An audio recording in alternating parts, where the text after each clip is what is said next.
Okay, so we're going to continue reading To Kill a Mockingbird. I'm sure you have noticed on your weekly schedule, we will be doing a lot of reading in our novel this week because we need to get ahead a little bit, okay? All right, so the last time when we stopped reading, the trial had begun and Atticus is questioning Tate, the sheriff. So we're going to start on page 171 in the PDF.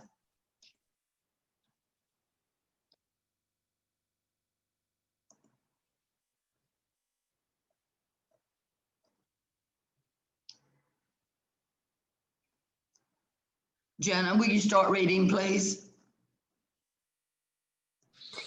Yes, miss. From the beginning of the page. Yes, right here. Okay. It was her right eye, I said. No. Atticus walked to the court reporter's desk and bent down to the furiously scrabbling hand. It stopped, flipped back to the shorthand pad, and the court reporter said, Mr. Finch. I remember now she was punched up on that side of the face. Atticus looked up at Mr. Tate. Which side again, Heck? The right side, Mr. Finch. But she had more bruises. You wanna hear about 'em? Atticus seemed to be bordering on another question, but he thought better of it and said, Yes. What were her other injuries? As Mr. Tate answered, Atticus turned and looked at Tom Robinson as if to say this was something they hadn't bargained for. Her arms were bruised, and she showed me her neck. There were uh, definite finger marks on her gullet, all around her throat, at the back of her neck. I'd say they were all around, Mr. French. You would. Yes, sir. She had small throat anybody coulda reached around it with. Just answer the um just just answer the question, yes or no. Please, Sheriff, said Atticus dryly, and Mr. Tate fell silent. Atticus sat down and nodded to the circuit solicitor, who shook his head at the judge, who nodded to Mr. Tate, who rose stiffly and stepped down from the witness stand. Below us,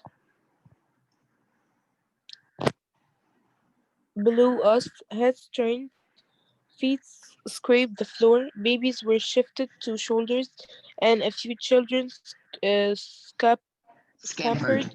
out of the court. The negroes behind us whispered softly among themselves. Dill was asking Reverend Sykes what it was all about, but Reverend Sykes said he didn't know. So far, things were utterly dull. Nobody had thundered. Nobody had thundered. There were no arguments between opposing counsel. There was no drama. A grave disappointment to all present, it seemed. Atticus was proceeding aimlessly, so if he were involved in a dispute with his infinite capacity for claiming Calming. for calming truculencies, he could make a rape case as dry as a sermon. Gone was the terror in my mind of stale whiskey, barnyard smells, of sleepy-eyed sullen men, of a husky voice calling in the night, Mr. French, they gone. Our nightmare had gone with daylight. Everything would come out all right. All of spectators were as relaxed as Judge Taylor, except Jim. His mouth was twisted into a purposeful half grin, and his eyes happy about, and he said something about corroborating evidence, which made me sure he was showing off. Robert E. Lee Ewell. In answer to the clerk's booming voice, a little bantam cock of a man rose and stuttered to the stand, the back of his neck reddening at the sound of his name. When he turned around to take the oath, we saw that his face was as red as his neck. We also saw no resemblance to his namesake. A shock of wispy, new washed hair stood up from his forehead. His nose was thin, pointed, and shiny. He had no chin to speak of. It seemed to be part of his creepiness. So help me God, he crowed. Every town the size of Maycomb had families like ours. No economic Fluctuations. fluctuations changed their status. People like the Owls lived as guests of the county in prosperity, as well as in the depth of depression. No truant officers could keep their numerous offspring in school. No public health officer could free them from congenital defects, various worms, and the diseases indigenous to filthy surroundings. Maycomb's owls lived behind the town garbage dump in what was once a Negro camp. The camp's blank walls were supplemented with sheets of corrugated iron, its roof shingled with tin cans hammered flat, so only its general shape suggested its original design. Square, with four tiny rooms opening into a shotgun hole, the cabin rested uneasily upon four irregular lumps of limestones.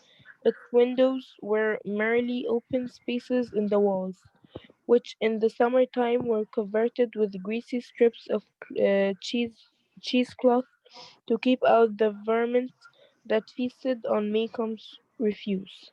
Okay, Jenna. All right, now summarize what you read for us. Um, that Atticus figured out that Tom Robinson didn't tell him about the bruises that the girl had. And they had a little argument with the court. And then we discussed how the owls live and what type of life they live in Mekong. Okay. Thank you, Jana. You're welcome. All right, if we go back to page 171 at the very beginning when we begin reading, Hecate is telling Atticus that it was her right eye that had been injured. But Atticus doesn't believe him. In fact, he says no. And then he walks over to the court reporter's desk and he starts writing something really quick. And then Hecate says, Mr. Finch, now I remember she was bunged up on that side of the face. So Atticus asked him again, which side, Heck? He says the right side. And she also had more bruises. Do you want to hear about them? And at first, Atticus was not going to say anything, but then he thought and he told Hecate, yes, what were her other injuries? So as Mr. Tate or Hecate is answering Atticus, Atticus turns around and looks at Tom Robinson as if to say this was something they hadn't bargained for. He was surprised to know that she had other injuries. So Hecate goes on to say that her arms were bruised. She showed him her neck, and there were finger marks on her throat, okay? And he said they were all around her throat. So then it goes on to Scout describes what everyone is doing and thinking in the courtroom during this time, okay?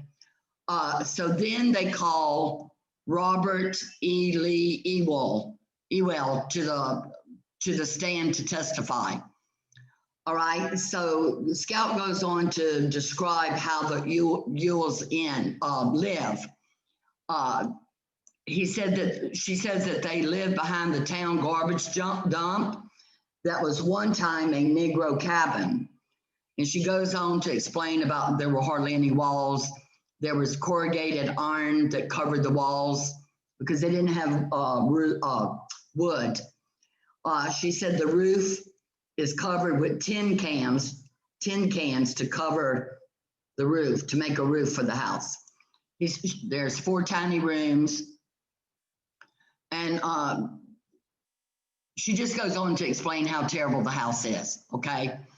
And then she says the varmints, which are rats and other animals, had a lean time of it, for the Ewells gave the dump a thorough cleaning every day. And the fruits of their industry, those that were not eaten, made the plot of ground around the cabin look like the playhouse of an insane child. In other words, they were very dirty.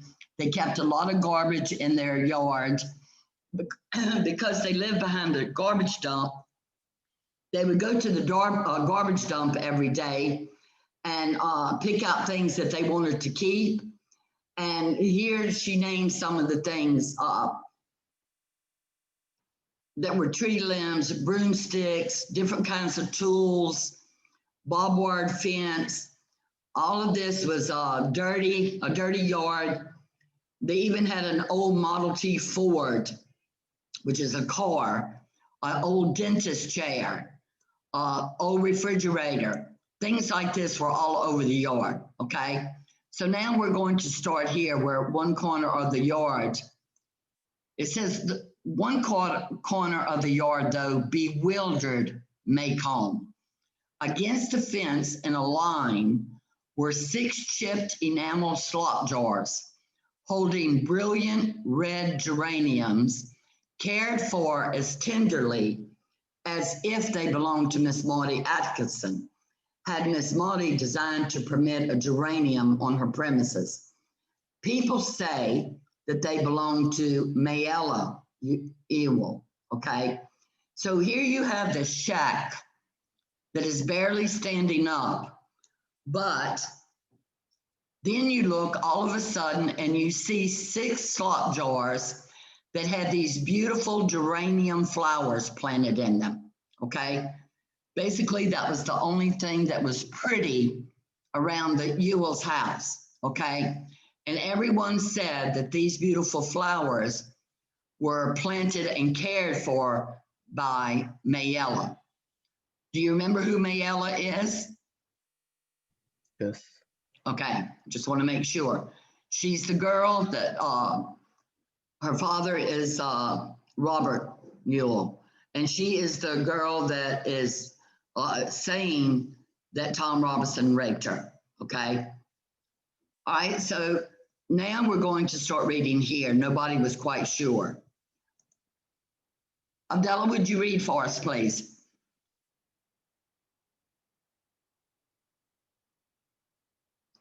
I need everyone to unmute themselves. No one is muted.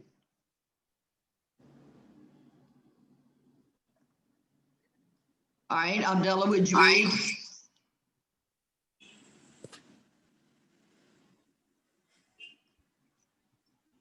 Abu Talib, can you hear me?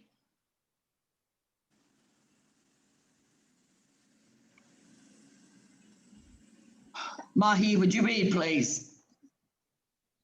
Okay. I hear that.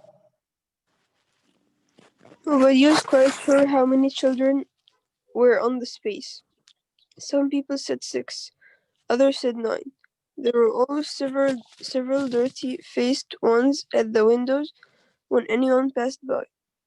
Nobody had occasion to pass by except at Christmas when the churches delivered packets. And when the mayor of Maycomb asked us to please help the garbage collector by dumping our own trees and trash. Atticus took us with him last Christmas when he complied with the mayor's request. A dirt road ran from the highway past the dump, down to a small Negro settlement some 500 yards beyond the Eels. It was necessary either to back out to the highway or go the full length of the road and turn around. Most people turned around in the Negroes' front yards. In the frosty December dust, their cabins looked neat and snug, with pale blue smoke rising from the chimneys, and doorways glowing amber from the fires inside. There were delicious smells about chicken, bacon frying crisp, and the twilight air. Jim and I detected squirrel cooking, but it took an old countryman like Atticus to identify possum and rabbit aromas that vanished when we rode back past the old residence. Of the little man on the witness stand had that made him any better than his nearest neighbors was. That if scrabbled with lye soap in very hot water, his skin was white. Mr. Robert Earl asked Mr. Gilmore. That's my name, Captain, said the witness. Mr. Gilmore's back stiffened a little. I felt sorry for him. Perhaps I'd better explain something now. I've heard the lawyer's children, on seeing their parents in court in the heat of argument, get the wrong idea. They think opposing counsel to be the personal enemies of their parents. They suffer agonies and are surprised to see them often go out arm in arm with their tormentors during the first recess. This was not true of him and me. We acquired no traumas from watching our father win or lose. I'm sorry that I can't provide any drama in this respect. If I did, it would not be true. We could tell, however, when debate became more acrimonious, Acrimonious. acrimonious than professional, but this was from watching lawyers other than our father. I never heard Atticus raise his voice in my life, except to a deaf witness. Mr. Gilmer was doing his job as Atticus was doing his. Besides, Mr. Eel was Mr. Gilmer's witness, and he had no business being rude to him of all people. Are you the father of Mayella Eel? Was the next question. Well, if I ain't, I can't do nothing about it now. Her ma's dead, was the answer. Judge Taylor stirred. He turned slowly in his swivel chair and looked benignly at the witness. Are you the father of Mayella Ewell? He asked, in a way that made the laughter below us stop suddenly. Yes, sir, Mr. Ewell said meekly. Judge Taylor went on in tones of goodwill. This is the first time you've ever been in court? I don't recall.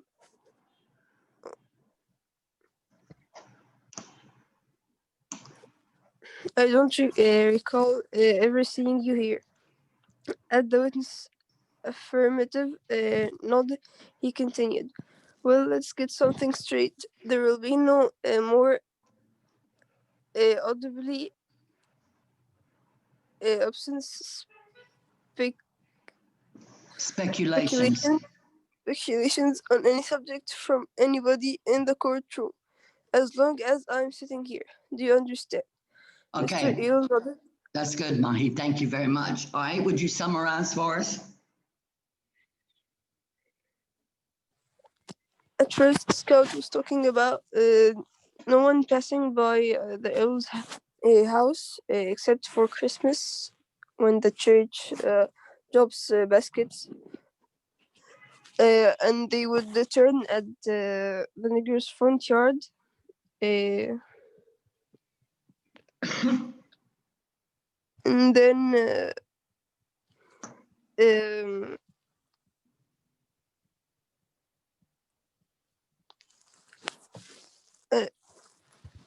here Scout is explaining that no one ever goes by the Yule's house or shack, only at Christmas time to take food baskets to give out to the poor people, okay?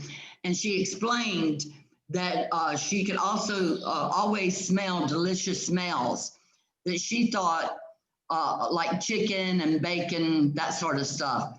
But by the Yule's house, they would smell things they thought that was like squirrel cooking. But Atticus explained to them that it was possum and rabbit cooking, okay? So the little man on the witness stand, which is Mr. Robert Yule,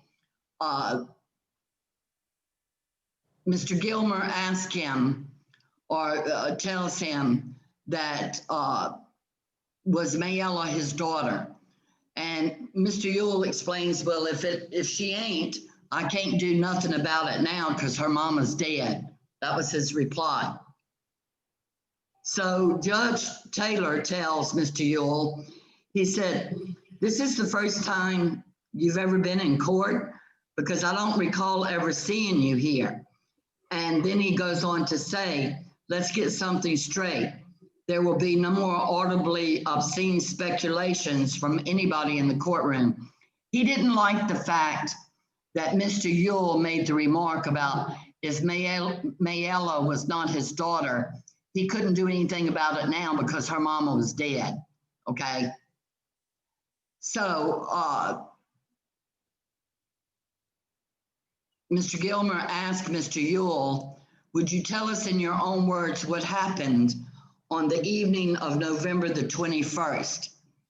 All right, so Mr. Yule says, well, the night of November the 21st, I was coming in from the woods with a load of kindling, which is wood. And just as I got to the fence, I heard Mayella screaming like a stuck hog inside the house. Okay. Any questions so far? No. Okay. Ahmed, would you read, please? Yes. Here, Judge Taylor glanced sharply at the witness and must have decided his speculations devoid of evil intent, for he subsided sleepily. What time was it, Mr. Ewell? Just for sundown. Well, I was saying Mila Ewell was screaming fit to be Jesus. Another glance from the bench silenced Mr. Ewell. Yes, she was screaming, said Mr. Glimmer. Mr. Ewell looked confusedly at the judge. Well, Mila was raising this holy racket, so I dropped my load and run as fast as I could, but I ran into the fence. But when I got disentangled, I ran up to the window and I seen. Mr. Ewell's face grew scarlet. He stood up and pointed his finger at Tom Robinson.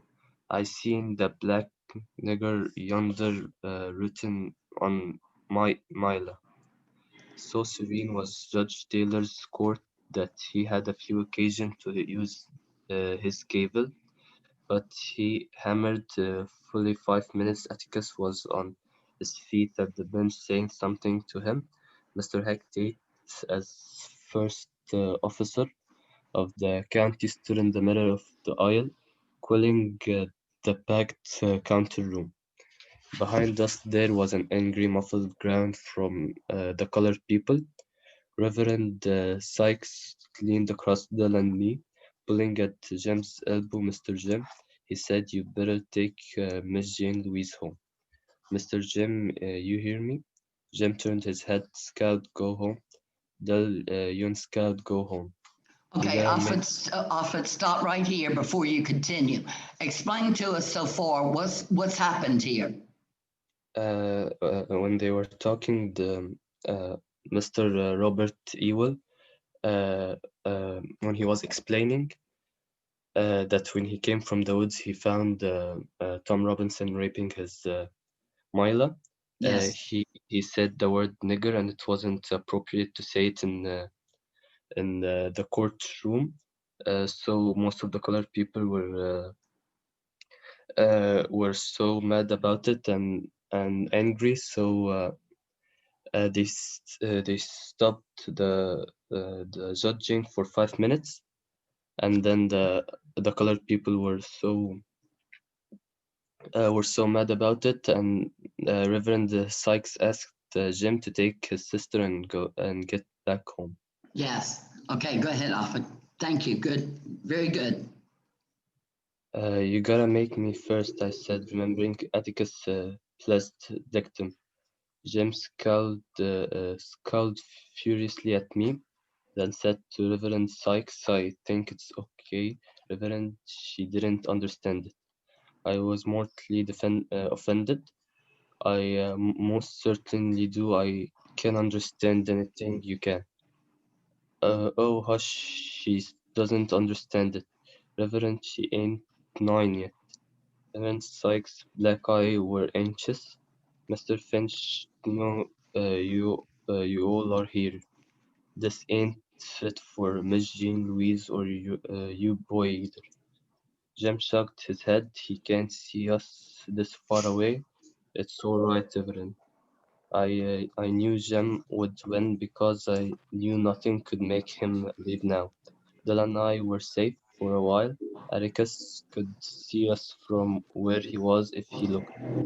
As Judge Taylor banged his gavel, Mr. Ewell was sitting smugly in the witness chair, serving his handiwork with one phrase. He had turned happy picnickers into a sulky, tense, murmuring crowd being slowly uh, uh, hypot, hyp, hypot, Hypnotized.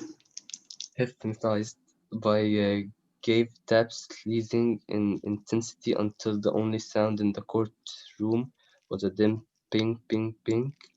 The judge might have been raping the bench Rapping. with a pencil. In possession of his court once more, Judge Taylor leaned back in his chair. He looked suddenly weary. His age was showing, and, uh, and I thought about what Atticus had said. He and Mrs. Taylor didn't kiss much. He must have been nearly 70. Uh, there has been a request, Judge Taylor said, that this court that this courtroom had be cleared of spectators, or at least of women and children, a request that will be denied for the time being. People generally see what they look for and hear what they listen for, and they have the right to subject their children to it. But I can assure you of one thing: you'll receive what you see and hear in silence, or you will leave this courtroom, but you won't leave it until the whole boiling of you come before me on contempt charges. Mr. Ewell, you will keep your testimony within the confines of Christian English usage, if that is possible. Proceed, Mr. Glimmer. Mr. Ewell reminded me of a deaf mute. I was sure he had never heard the word Judge Taylor directed at him. His mouth struggled silently with them, but their import rested on his face. Smugness faded from it, replaced by a dogged earnestness that fooled Judge Taylor not at all. As long as Mr. Ewell was on the stand, the judge kept his eyes on him and as if daring him to make a false move. Okay, Alfred. Mr. All right, go ahead and summarize the last part you read.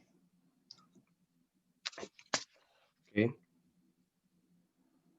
The people in the courtroom was anxious about what's happening, and their and Scout thought they didn't have to leave, and that she knew that Atticus knew that they were here, and Judge Taylor had been talking about had been talking about uh, he was daring Robert Ewell of doing any bad usage of language and only using the Christian language instead of an appropriate language. Right. Then they announced that either to be silent and listen to the judge or leave the court room. Correct. Thank you very much, Alfred. Okay. All right, Hannah, Yasser, will you read, please? Yes, of course, Miss. From there has been a request, Yes. right? Yes. Of course. There has been a request. Judge Taylor said that this courtroom be cleared of no, we read this part. Sorry. Yeah, then go here. Mr. Yule. Yeah, Mr. Yule. Mr. Yule reminded me of a deaf mute. Mr. Glimmer, right? Mr. Glimmer and Atticus. We read that part. Okay, go ahead. Yes, thank you, sir. I'm so sorry. Mr. Glimmer and Atticus exchanged glances. Atticus was sitting down again. His fist rested on his cheek, and we could not see his face. Mr. Glimmer looked rather desperate. A question from Judge Taylor made him relax. Mr. Ewell, did you see the defendant having sexual intercourse with your daughter? Yes, I did. The spectators were quiet, but the defendant said something. Atticus whispered to him, and Tom Robinson was silent. You say you were at the window? Asked Mr. Glimmer. Yes, sir. How far is it from the ground? About 3 foot. Did you have a clear view of the room? Yes, sir. How did the room look? Well, it was all slung about, like there was a fight. What did you do when you saw the defendant? Well, I ran around the house to get in, but he ran out the front door just ahead of me. I saw who he was. All right. I was too distracted about Mayella to run After him. I ran in the house and she was lying on the floor squalling. Then what did you do? Why I run for take quick as I could. I know who it is. All right. I live down yonder in that nigger nest past the house every day. Judge, I've asked this county for 15 years to clean out that nest down yonder. They're dangerous to live around sides devaluing my property. Thank you, Mr. Ewell, said Mr. Glimmer hurriedly. The witness made a hasty descent from the stand and ran smack into Atticus, who had risen to question him. Judge Taylor permitted the court to laugh. Just a minute, sir, said Atticus genially. Could I ask you a question or two? Mr. Ewell backed up into the witness chair, settled himself, and regarded Atticus with haughty suspicion. In expression common to Macomb County witness, when confronted by opposing counsel. Mr. Ewell, Atticus began, folks were doing a lot of running that night. Let's see. You say you ran to the house. You ran to the window. You ran inside. You ran to Mayella. You ran for Mr. Tate. Did you, during all this running, run for a doctor? Wouldn't know. Need to. I see what happened. But there's one thing I don't understand, said Atticus. Weren't you concerned with Mayella's condition? I most positively was, said Mr. Ewell. I see who done it. No, I mean her physical condition. Did you think the nature of her injuries warranted immediately medical attention? What? Didn't you think she should have had a doctor immediately?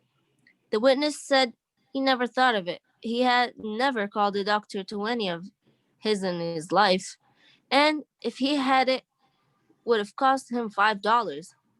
That all? He asked. Not quite, said Atticus casually. Mr. Ewell, you heard the sheriff's testimony, didn't you? How's that?